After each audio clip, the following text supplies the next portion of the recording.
Good morning once again, friends. It is 7:36, and we are joined right now by the chairman of the County Board of Legislators. He's also running to unseat Rob Astorino as the county executive. He's a regular contributor to the show every week, and for that I'm grateful.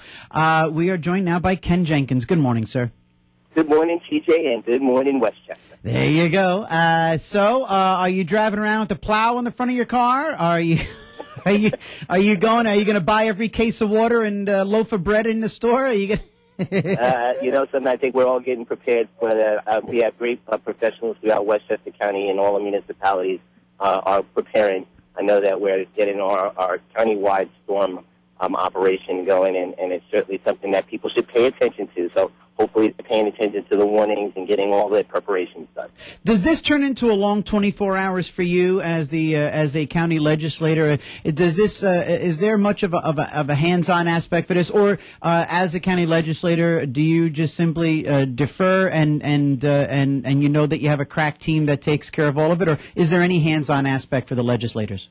It's not a hands-on aspect as far as the county is concerned. It's more of a backup and support role, specifically with all the local municipalities, and doing some coordination and help, especially when emergencies occur. Now, there's going to be some power outages, probably in the areas with the usual suspects, with the heavy rain and water and ice and snow. That doesn't work well with power lines, and people should expect the trees to come down in specific places. So all those kind of things for us, we just kind of work with the municipalities as we should, as regional government, trying to support them. Yeah, it's a great point, there, Ken Jenkins, at 7:37, 21 degrees outside. It's a great point, sir, because, it's one thing to get caught up in the piles of snow, how we're going to clear the roads, and it's another thing altogether to remember that, these winter events, when you combine some wind gusts, and even without the wind gusts, just the simple weight of the, people have to remember, what Sandy was like and be prepared for the potential for power outages.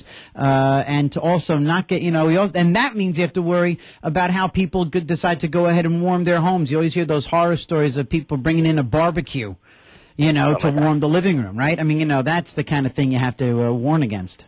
Or utilizing appliances that are not meant to heat homes, like ovens and stoves. So whatever those things are, people should be working together. They should have all their emergency information and emergency preparations, their flashlights, and all those good things to make sure that they're safe and secure. Yeah, and also to maybe start checking in on their vulnerable neighbors, talk to their neighbors who are seniors, young single moms with kids, et cetera, et cetera. These are the people that we need to check in on. This is when it takes a village to get through these sorts of things.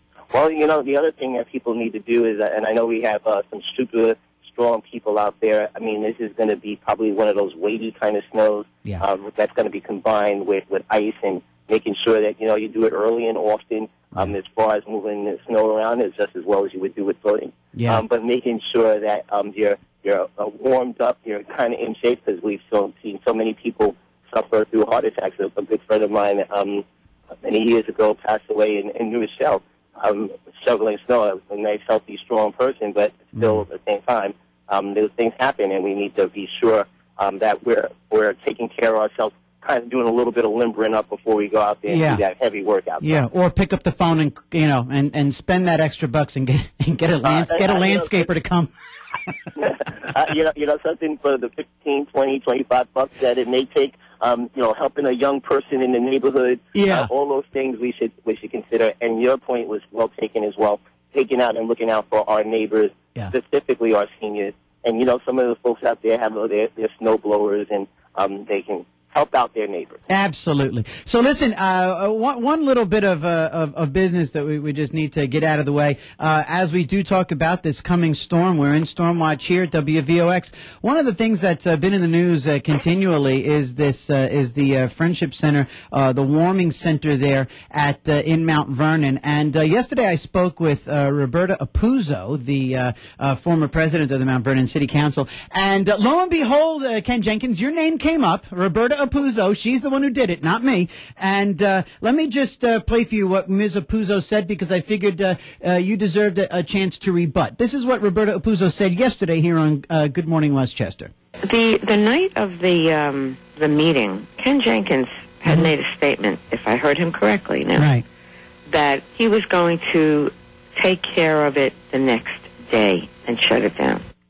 All right, that's what Roberto Raposa said yesterday. What do you say to that, Ken Jenkins? Well, the whole statement was that the administration could shut down the facility immediately, and what the discussion was with Chief of Staff George Orals, stating that the administration heard the concerns from the communities, did not understand that there was a child care center and a alternative school in the same facility that this contract was awarded with. They would be looking for an alternative site. And what I said is that we don't need to wait for that alternative site.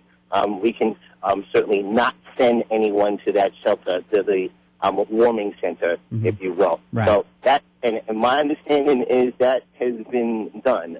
So, meaning that we have not sent anyone in addition to the people that were there initially. We have not sent people because that's how the contract works. Right. That contract would be sending people there. So I think Councilman Raposa, who is watching out for the community as she should, as well as Lyndon Williams, the vice chair of the board, and a legislator from the city of Mount Vernon and representing that area, has taken that into consideration. So I know that we're taking some steps today in our acquisition and contracts process to address this particular contract, which should not have been let based on an investigation, an analysis of the location that said it was not appropriate.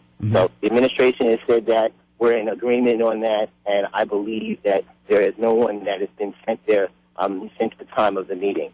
So I think that's it's a good thing. So as opposed to putting like yellow tape around the building and shutting it down, I think some people would have liked to see that. I think that would have been not only inappropriate, it would not have been the right thing to do. But the 300 people that came out and spoke about the placement of a warming shelter that was inconsistent with the licensing for a school building as well as a daycare center would be the kind of things that we need to deal with. We're speaking with Ken Jenkins. He, the chairman of the County Board of Legislators. It's 7:43 and 21 degrees on Good Morning Westchester. And thanks. I'm glad. I just wanted to make sure. Since your name came up yesterday, I figured you deserved an opportunity to answer Ms. Apuzzo in the same forum. So I wanted to make sure I gave you that opportunity. So good. Thanks for that. And all right. Well, listen, Ken Jenkins, I wish you good luck as we get into Storm Watch. And thank you for your service to the county. And we look forward to talking to you next week. All right, TJ. Westchester, be very careful out there over the next day and a half. And everyone have a safe day. Be well, sir. Thank you. You too. Take care. Bye-bye now. There goes Ken Jenkins. He is the chairman of the County Board of Legislators.